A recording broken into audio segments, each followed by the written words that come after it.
The helicopter's rotors beat against the Afghan dawn like a dying heartbeat, each revolution slower than the last.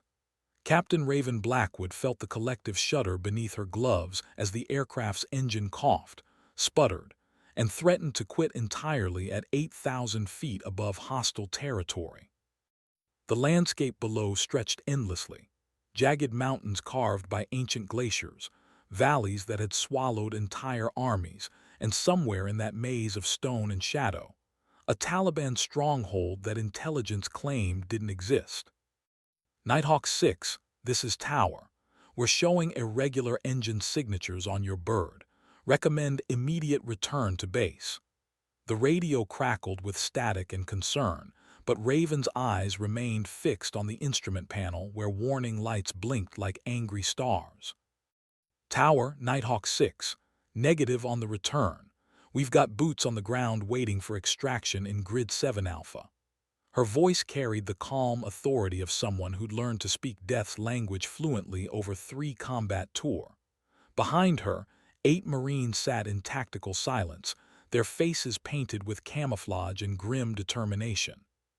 Staff Sergeant Tommy Wrench Rodriguez occupied the crew chief position, his weathered hands already reaching for his toolkit before anyone asked.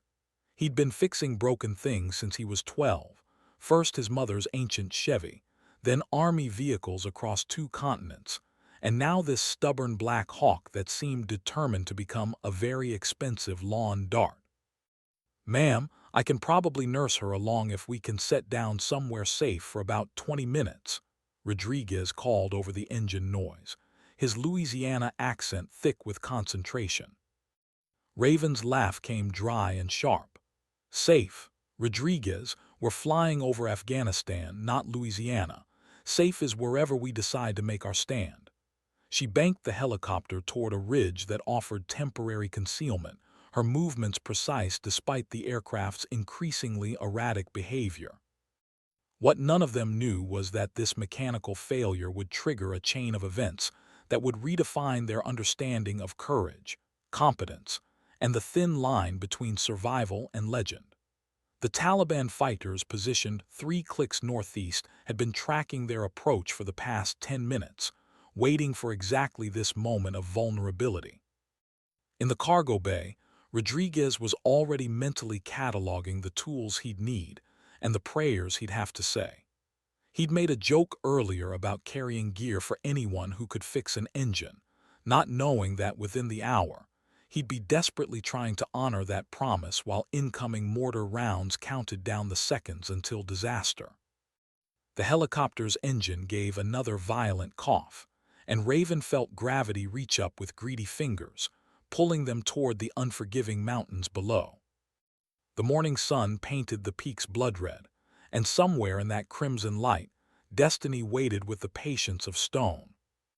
Raven Blackwood had earned her wings the hard way, through a combination of stubborn determination and the kind of skill that made veteran instructors shake their heads in reluctant admiration. Growing up in rural Montana, she'd learned to fly her grandfather's crop duster before she could legally drive, spending summers weaving between power lines and dodging thunderstorms that rolled across the prairie like moving mountains. Her call sign, Nighthawk, came from her uncanny ability to navigate in zero-visibility conditions, a talent discovered during a training exercise gone wrong when fog rolled in thick as cotton, and every other pilot in the squadron had to land immediately. Raven kept flying, using instruments and instinct to guide her flight through weather that should have been impossible to penetrate. But respect in the military came grudgingly for women, especially in aviation. Every landing had to be perfect, every decision beyond reproach, every radio call crisp and professional. The Marines she transported trusted her now, but it had taken 18 months of flawless missions to earn that trust. They'd started calling her ma'am with barely concealed skepticism, and graduated to genuine respect only after she'd pulled them out of 3 separate firefights without losing a single soldier. Today's mission was supposed to be routine: extract a reconnaissance team from the mountains, return to base, file paperwork, and grab a hot meal before the next assignment. But routine had a way of becoming extraordinary in places where ancient tribal conflicts met modern warfare, and where a helicopter engine's mechanical whims could shift the balance between life and death in heartbeats. Rodriguez worked with the focused intensity of a surgeon, his hands moving through the engine compartment with practiced efficiency. He'd grown up poor in New Orleans' Ninth Ward, where learning to fix anything that broke wasn't just useful, it was survival. The Army had given him training and purpose, but the skills came from a childhood spent making broken things whole again because replacement wasn't an option. "Talk to me, Rodriguez," Raven called, maintaining a steady hover despite the engine's protests. Below them, the landing zone she'd chosen offered concealment but limited escape routes. Mountains rose on three sides like amphitheater walls, and she could feel the weight of invisible eyes tracking their position. "It's the fuel intake system, ma'am.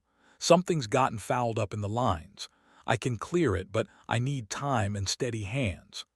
Rodriguez's voice carried the confidence of someone who'd performed similar miracles before. "Time we might not have," came a voice from the passenger compartment. Corporal Jake Hendricks, the team's radio operator, was monitoring Taliban chatter on his equipment.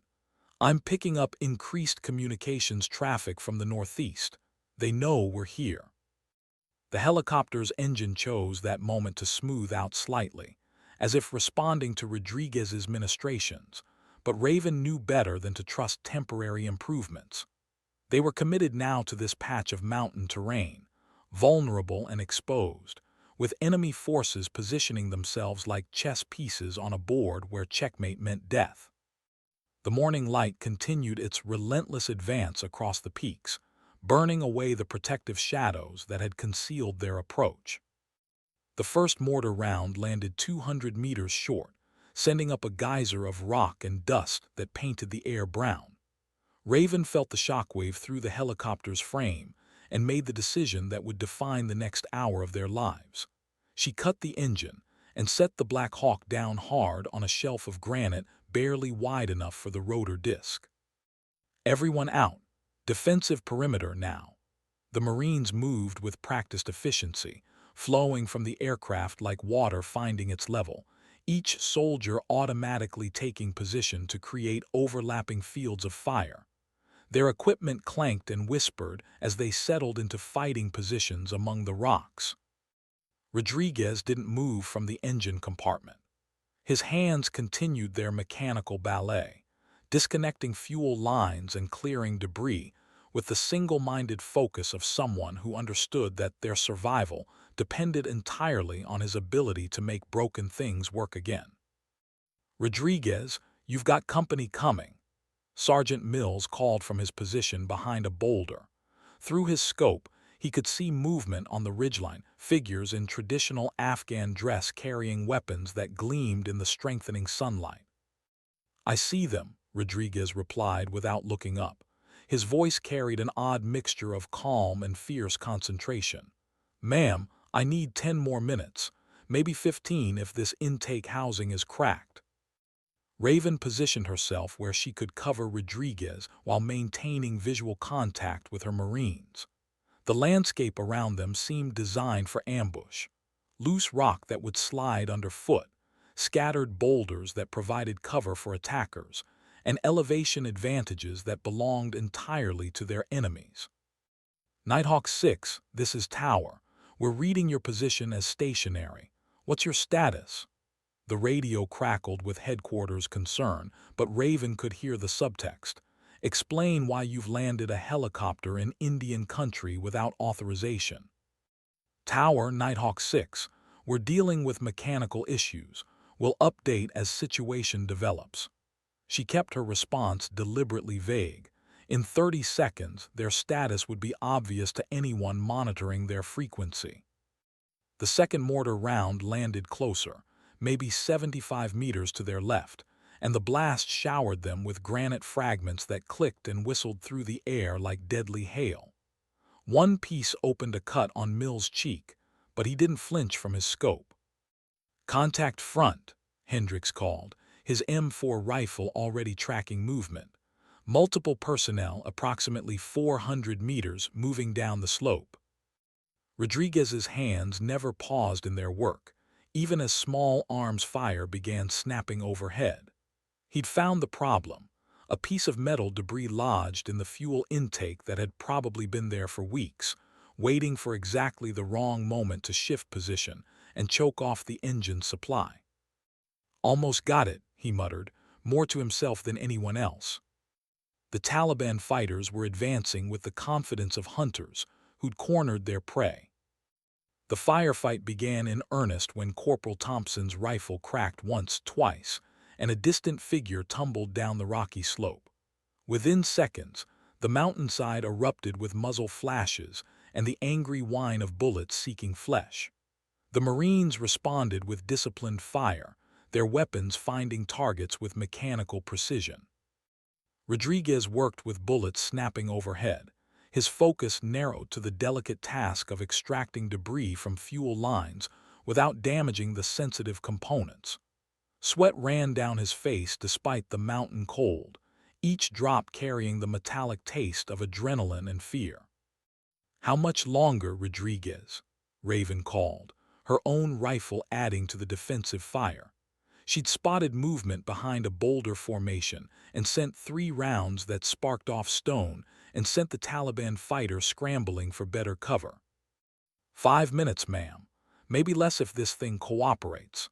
His hands moved with surgeon's precision, using needle-nose pliers to extract a twisted piece of metal that had no business being anywhere near an aircraft engine.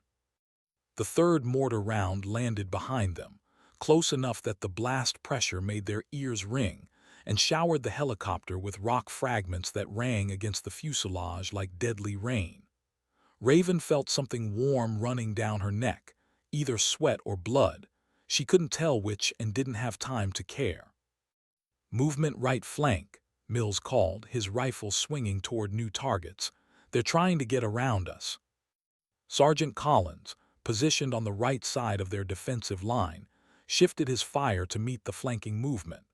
His M249 light machine gun chattered in controlled bursts, the brass casings forming a growing pile beside his position. Through it all, Rodriguez maintained his mechanical meditation, his hands steady despite the chaos erupting around him. He'd grown up in a neighborhood where gunfire was background noise, where staying focused on the task at hand meant the difference between fixing something and having it stolen while you worked. The fuel line came free with a satisfying click, and Rodriguez immediately began reassembling the intake system. His movements were automatic now, muscle memory taking over, while his conscious mind tracked the battle's rhythm through sound and vibration. "Contact left. They're moving down the draw." Hendrick's voice carried the sharp edge of someone who'd spotted immediate danger. His rifle fired in rapid succession, the reports echoing off the mountain walls like thunder trapped in stone. Raven could see the tactical situation developing with crystalline clarity. The Taliban fighters were using classic hammer and anvil tactics, fixing them in place with frontal pressure while positioning forces to strike from multiple angles. It was a good plan, professionally executed, and it would work unless Rodriguez could resurrect their mechanical salvation in the next few minutes. The engine compartment was becoming an island of focused calm in the middle of controlled chaos. The Taliban mortar crew had found their range. The 4th round landed close enough to spray everyone with stinging rock chips and fill the air with choking dust. Raven tasted blood and cordite, felt the familiar weight of combat settling over her shoulders like a heavy coat she'd worn too many times before. "Rodriguez, we need to go. Now." Her voice carried the authority of someone who'd learned to calculate survival odds in split seconds. 30 more seconds, ma'am. I promise." Rodriguez's hands moved with desperate efficiency, reconnecting fuel lines and checking connections that had to be perfect the first time. There would be no second chances, no opportunity for troubleshooting if something went wrong. The Marines maintained their defensive fire with professional calm, but Raven could read the signs. ammunition running low, enemy fire increasing in volume and accuracy, and time running out like sand through an hourglass. Collins' machine gun had gone quiet, either from mechanical malfunction or empty ammunition, and the silence where it should have been chattering felt ominous. "Thompson, what's your status?" She called to the Marine positioned behind a boulder formation on their left flank. "Down to my last magazine, ma'am. Still got plenty of targets, though." Thompson's voice carried grim humor, the kind that soldiers used to mask fear when death started feeling inevitable. Rodriguez slammed the engine compartment closed and scrambled toward the cockpit. "She's ready, ma'am. Fire her up." Raven's hands moved across the startup sequence with practiced speed, each switch and control positioned from memory, while her eyes scanned instruments that would tell her within seconds whether Rodriguez's mechanical prayer had been answered. The starter engaged with a whine that seemed impossibly loud, and then the engine caught, coughed once, and settled into a steady rhythm that sounded like salvation wrapped in mechanical harmony. "Everyone aboard. Move, move, move." The Marines began bounding back toward the helicopter in tactical formation, each soldier covering the next while maintaining suppressive fire on the Taliban positions. Mills was the last to board, diving through the cargo door as incoming fire intensified. Bullets sparked off the helicopter's armor plating and starred the windscreen, but the aircraft was already lifting, rotors beating the thin mountain air into submission. Rodriguez strapped himself into the crew chief position, his face streaked with oil and exhaustion, but wearing the satisfied expression of someone who'd made impossible things possible through skill and determination. "Tower, Nighthawk 6, we're airborne and heading home. One mechanical emergency resolved through outstanding crew performance." Raven's voice carried professional calm, but underneath lay something deeper, respect for the man who just saved all their lives with nothing but tools and stubbornness. Below them, the Taliban fighters were already melting back into the mountains, becoming part of the landscape again. The flight back to base passed in relative silence, each person processing the morning's events in their own way. The Marines cleaned weapons with automatic precision, their hands steady despite the adrenaline still coursing through their systems. Outside the windows, Afghanistan's brutal beauty scrolled past, mountains that had seen armies rise and fall, valleys where empires had learned the cost of overconfidence. Rodriguez sat quietly, his toolkit secured beside him, still feeling the ghost vibrations of the engine's rhythm in his hands. He'd made good on countless mechanical promises over the years, but this one felt different. The weight of lives saved through competence had a particular gravity that settled deep in the chest. "Rodriguez." Raven's voice came through the internal communication system, pitched for private conversation. "Yes, ma'am. That was exceptional work back there. I'm putting you in for a commendation." Her words carried the formal weight of military recognition, but underneath lay genuine respect for skill demonstrated under fire. "Just doing my job, ma'am." Rodriguez responded with the automatic modesty that came naturally to people who'd grown up fixing things because someone had to. "No," Raven said, and her voice carried the certainty of someone who'd learned to distinguish between ordinary competence and something rare. "That was mastery. There's a difference."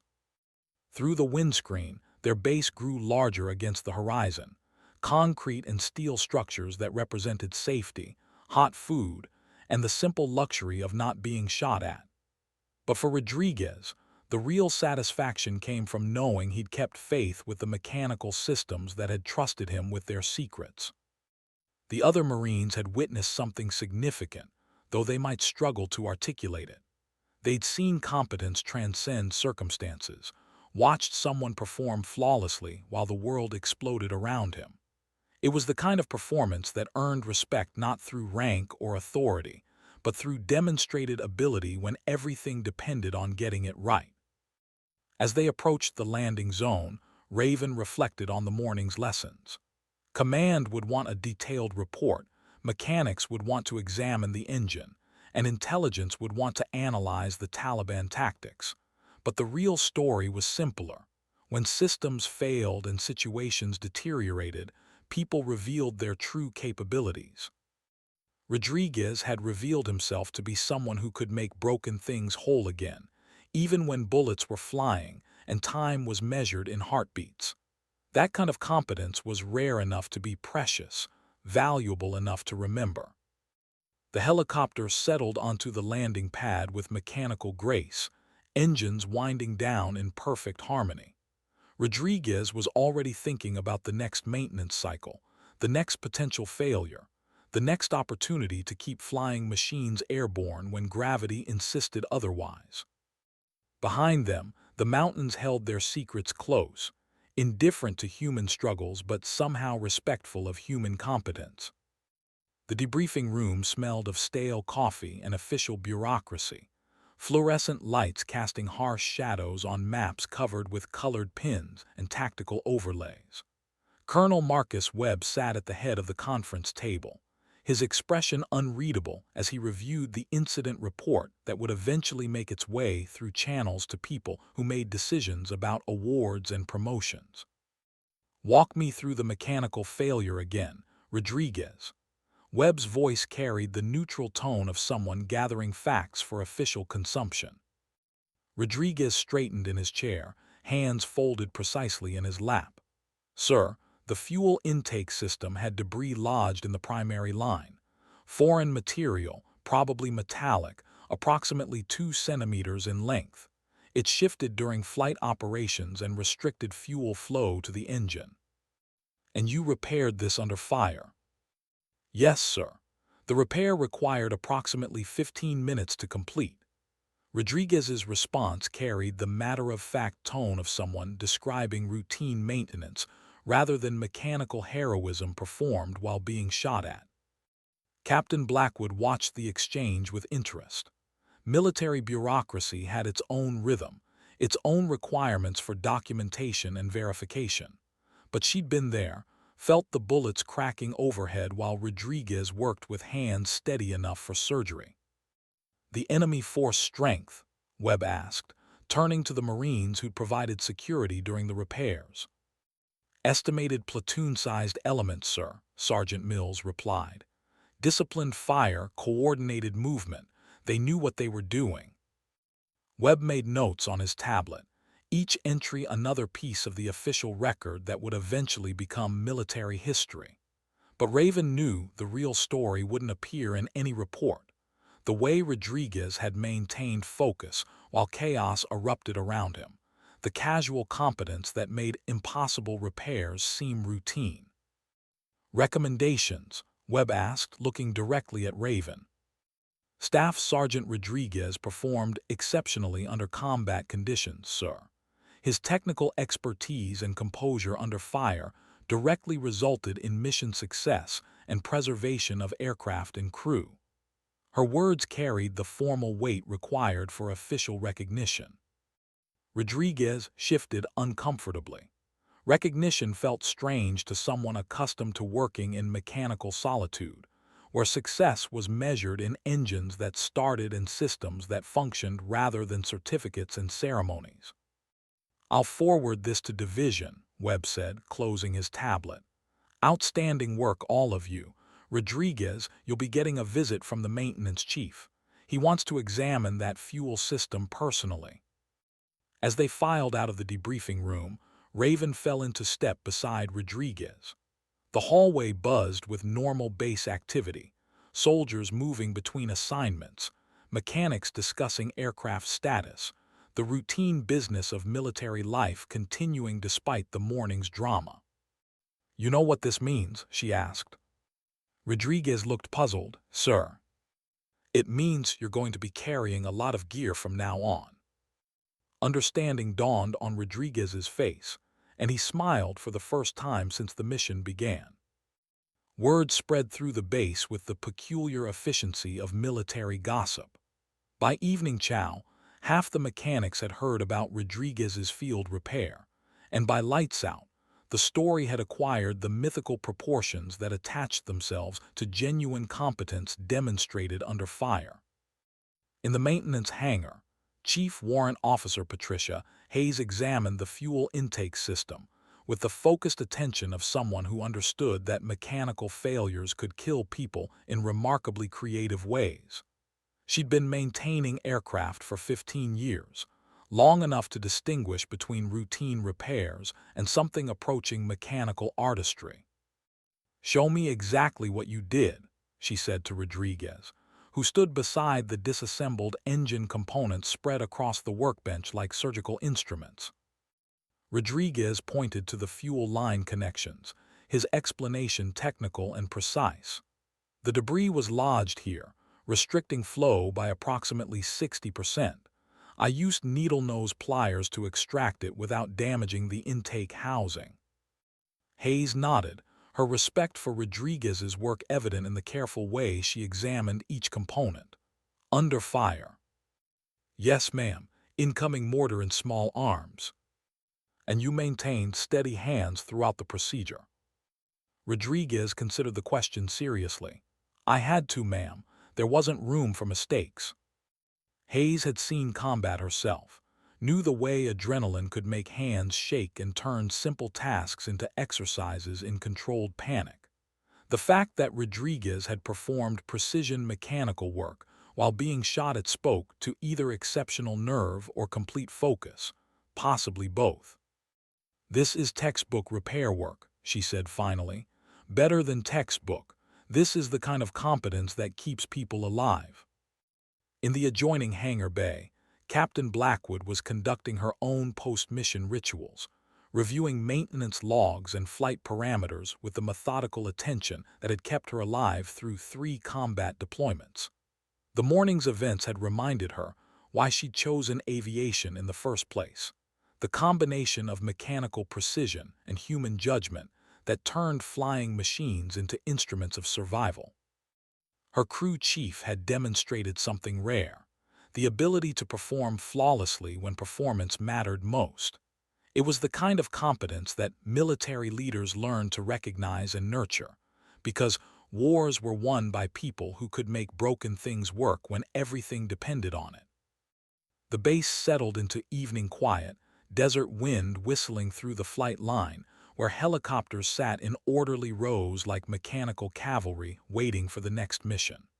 Tomorrow would bring new challenges, new opportunities for systems to fail and people to prove themselves. But tonight, Rodriguez slept with the satisfied exhaustion of someone who'd honored his promises and kept faith with the machines that trusted him with their secrets. 3 days later, the Taliban attacked forward operating Base Chapman with coordinated precision that suggested professional military planning. Mortars fell like deadly rain across the flight line, each impact calculated to maximize damage to aircraft and personnel. The base's defensive systems responded immediately, but everyone knew the real battle would be won or lost in the first few minutes. Rodriguez was in the maintenance hangar when the first shells landed, their explosions close enough to rattle tools and make the fluorescent lights swing on their chains.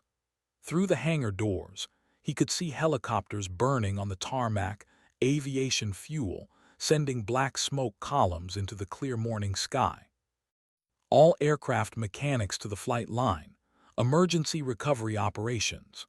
The base public address system crackled with urgency as damage assessment teams scrambled to determine which aircraft could be saved and which were total losses.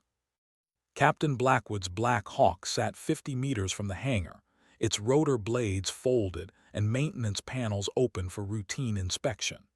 Rodriguez could see shrapnel damage along the fuselage, but the aircraft's general configuration suggested it might still be flyable if critical systems remained intact. "Rodriguez, get that bird airworthy," Chief Hayes called from across the hangar, her voice cutting through the noise of continued mortar impacts. "We need every aircraft operational in 30 minutes." Rodriguez grabbed his toolkit and sprinted toward the helicopter, his feet finding safe passage between craters that hadn't existed 10 minutes earlier. The Taliban had clearly studied their target, placing their fire with precision that suggested detailed reconnaissance and professional planning. The Black Hawk's engine compartment showed fragment damage, but Rodriguez's experienced hands found the critical systems intact. Hydraulic lines were undamaged, fuel systems showed no leaks, and the transmission housing remained secure. With luck and 15 minutes of focused work, the aircraft could return to flight status. Around him, the base continued its mechanical dance with incoming fire. Air defense systems engaged targets on the surrounding ridgelines, their distinctive sound adding counterpoint to the Taliban mortars. But Rodriguez heard only the helicopter's mechanical needs. His attention narrowed to the specific tasks required to restore flight capability. Incoming! Someone yelled, and Rodriguez instinctively ducked as another mortar round impacted nearby. Fragments whistled overhead, but his hands never stopped moving through the inspection checklist that had become automatic after years of maintenance experience. Captain Blackwood appeared at his shoulder, her flight helmet already in place and her eyes scanning the aircraft's condition with pilot's precision. "How long?" she asked. 10 minutes, ma'am, maybe less." Above them, the sky filled with the sound of approaching aircraft, Apache gunships responding to the base's call for close air support. The rescue mission launched 23 minutes after the first mortar impact, 6 helicopters lifting off from a flight line still under sporadic fire. Rodriguez occupied the crew chief position in Captain Blackwood's aircraft, his toolkit secured beside him, and his attention focused on engine parameters that would tell him immediately if his hasty repairs were holding under operational stress. Their destination was Grid Reference 47 Alpha, where a Special Forces team had been conducting reconnaissance operations when the Taliban offensive began. Radio contact had been lost 40 minutes earlier, suggesting either communications equipment failure or something worse. Nighthawk 6, this is Raven Base. Be advised, enemy air defense systems are active in your operational area. Multiple surface-to-air missile signatures detected. The radio crackled with headquarters concern, but Captain Blackwood's response carried the calm authority of someone who'd learned to accept calculated risks as part of professional duty. Copy, Raven Base. Nighthawk 6 proceeding as briefed.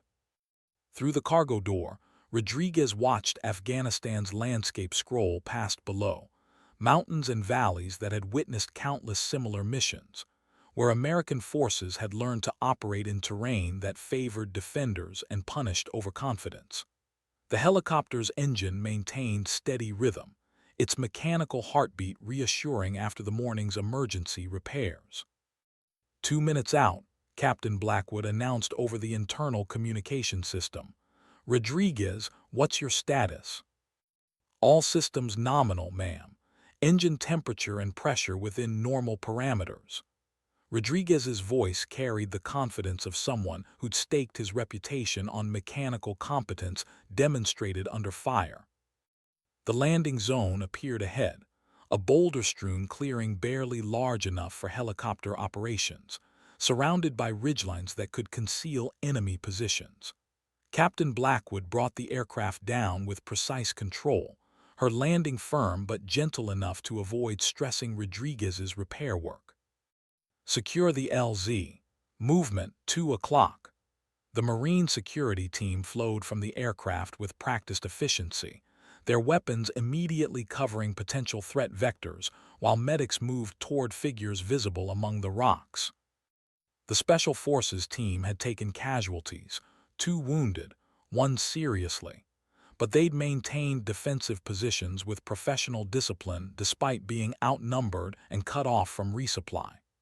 Their equipment was intact, their mission data secured, and their gratitude evident in the quick efficiency with which they loaded aboard the waiting helicopter. Rodriguez monitored engine performance throughout the extraction, his attention divided between mechanical systems and the tactical situation developing around them. The aircraft lifted off under fire, small arms rounds cracking past the rotor disc like angry insects. Behind them, the mountains reclaimed their silence, indifferent to human struggles but somehow respectful of competence demonstrated under pressure. The medal ceremony took place 3 weeks later in a hangar decorated with flags and official bunting, attended by officers whose ribbons represented decades of military service across multiple theaters of operation. Staff Sergeant Tommy Rodriguez stood at attention in dress uniform that felt strange after months of flight suits and maintenance coveralls. Colonel Webb read the citation with formal precision. For exceptional technical competence and personal courage under enemy fire, directly contributing to mission success and preservation of American lives. The Bronze Star felt heavier than its actual weight as it settled against Rodriguez's chest, carrying the accumulated gravity of recognition earned rather than awarded. Captain Blackwood watched from the audience, her own uniform crisp with the authority that came from commanding respect through demonstrated competence. She'd flown with many crew chiefs over the years, but Rodriguez belonged to that rare category of professionals who made impossible things seem routine through skill and determination.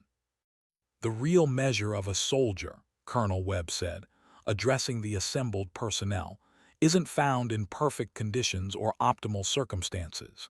It's revealed when systems fail, when situations deteriorate, and when everything depends on individual competence and character. Rodriguez accepted congratulations with the modest grace of someone who'd grown up, understanding that competence was its own reward. The medal would eventually join others in a display case, but the real satisfaction came from knowing he'd honored his promises to the machines that trusted him with their secrets. After the ceremony, he returned to the maintenance hangar where helicopters waited for attention with mechanical patience. Chief Hayes had left a work order on his bench, routine maintenance on the fuel intake system that had nearly killed them all 3 weeks earlier. The irony wasn't lost on Rodriguez. He'd gained recognition for repairing a system under fire, but the real work happened in quiet hangars where competence was measured by engines that started reliably and systems that functioned without drama. Captain Blackwood found him there an hour later, tools already spread across the workbench with the orderly precision of someone who understood that attention to detail prevented emergencies rather than simply responding to them. "Congratulations," she said simply. Rodriguez looked up from the fuel line he was inspecting, his hands automatically continuing their work while his attention shifted to conversation. "Thank you, ma'am. You know what I respect most about today. Ma'am, tomorrow you'll be back here, making sure it doesn't happen again."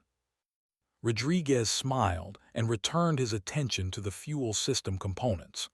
Outside, helicopters waited for their next missions, trusting in the competence of people who made broken things whole again. The maintenance hangar returned to its normal rhythm of productive work and mechanical meditation.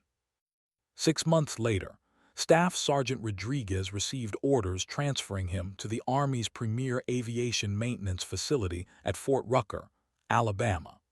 The assignment came with promotion to Sergeant First Class and recognition as one of the military's most capable helicopter maintenance specialists.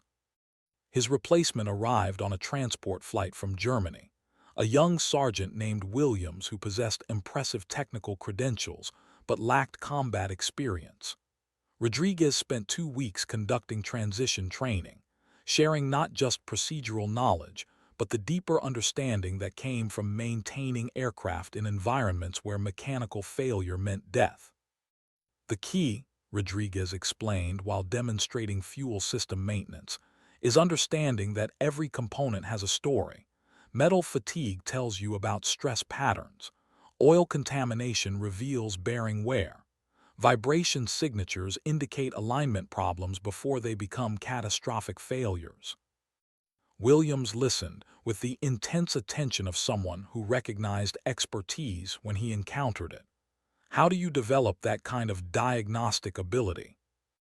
"Time and attention," Rodriguez replied, "and accepting that machines are honest, They don't lie about their condition if you know how to listen. Captain Blackwood had also received new orders, promotion to major and assignment as an instructor pilot at the Army's Advanced Helicopter School. Her replacement was Captain Morrison, a competent pilot with 2 combat tour and recommendations that emphasized technical proficiency and leadership ability. "Rodriguez is the best crew chief you'll ever fly with," Blackwood told Morrison during their final briefing. "His mechanical judgment is flawless, and his performance under pressure is exceptional. Trust his recommendations completely."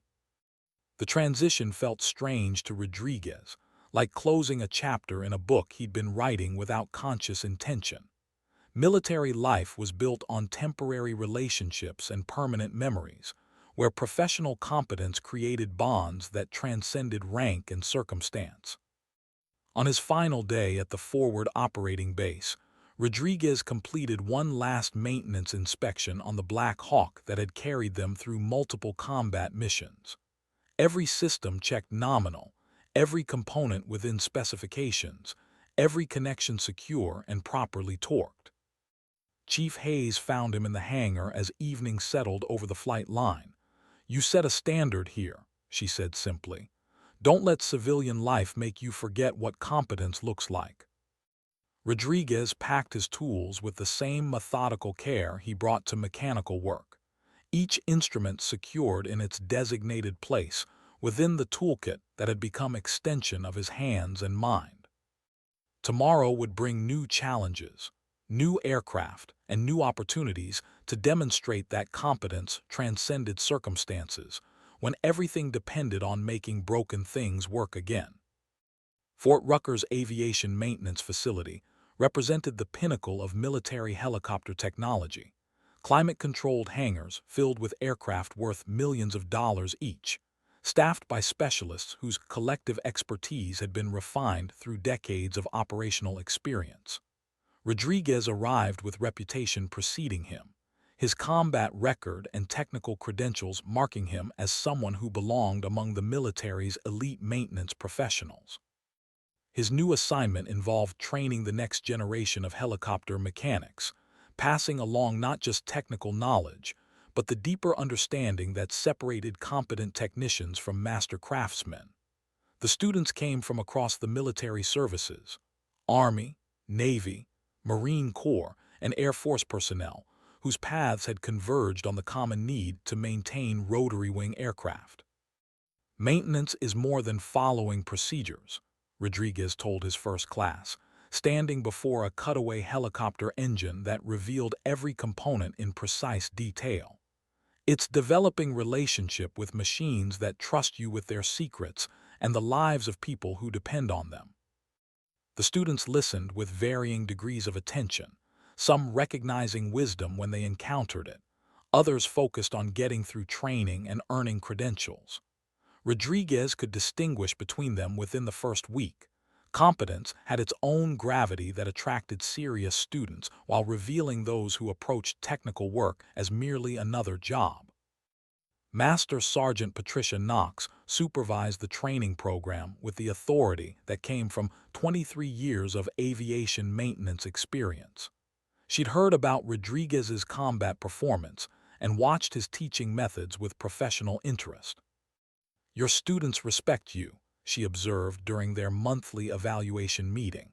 "They're learning not just what to do, but how to think about mechanical problems." "I try to teach them that machines are honest," Rodriguez replied. "They reveal their condition if you know how to listen. The hard part is developing patience to hear what they're saying." His classroom combined theoretical instruction with hands-on experience, students working on actual aircraft engines under supervision that balanced safety requirements with learning opportunities. Rodriguez had discovered that teaching forced him to articulate knowledge that had become automatic through years of practical experience. "Why do you torque this connection to exactly 47 foot-pounds?" he asked during one practical exercise. "Because that's what the manual specifies," offered one student. "That's part of it. But why does the manual specify that particular value?" Rodriguez's questions probed deeper than rote memorization, seeking understanding that would serve students when they encountered problems not covered by standard procedures. The answer involved metallurgy, stress distribution, thermal expansion, and vibration characteristics, technical factors that interacted in complex ways to determine optimal fastener tension. Evening found Rodriguez in his off-base apartment, reviewing lesson plans and student evaluations with the same methodical attention he brought to mechanical work. The emergency call came at 3:47 hours on a Tuesday morning in March. A civilian medical helicopter had crashed 15 miles north of the base. Weather conditions were deteriorating, and military assistance had been requested. Rodriguez dressed quickly and reported to the hangar where a rescue helicopter was being prepared for immediate launch. "We need your diagnostic expertise," Master Sergeant Knox explained as they walked toward the aircraft. "The civilian bird went down under unknown circumstances. Could be mechanical failure, could be weather-related, could be pilot error. We won't know until we examine the wreckage." The flight to the crash site took 18 minutes through weather that challenged even experienced military pilots. Rodriguez occupied the crew chief position, monitoring systems while mentally preparing for the investigative work ahead. Aircraft accident investigation required different skills than routine maintenance, the ability to read stories told by broken metal and failed components. The helicopter had impacted a hillside covered with pine trees, the wreckage scattered across an area roughly 100 meters long. Rescue crews were already on scene, having extracted 2 survivors who were being transported to trauma centers via ground ambulance. Rodriguez approached the engine section with the methodical care of someone who understood that accident scenes contained crucial information that could prevent future disasters. The power plant,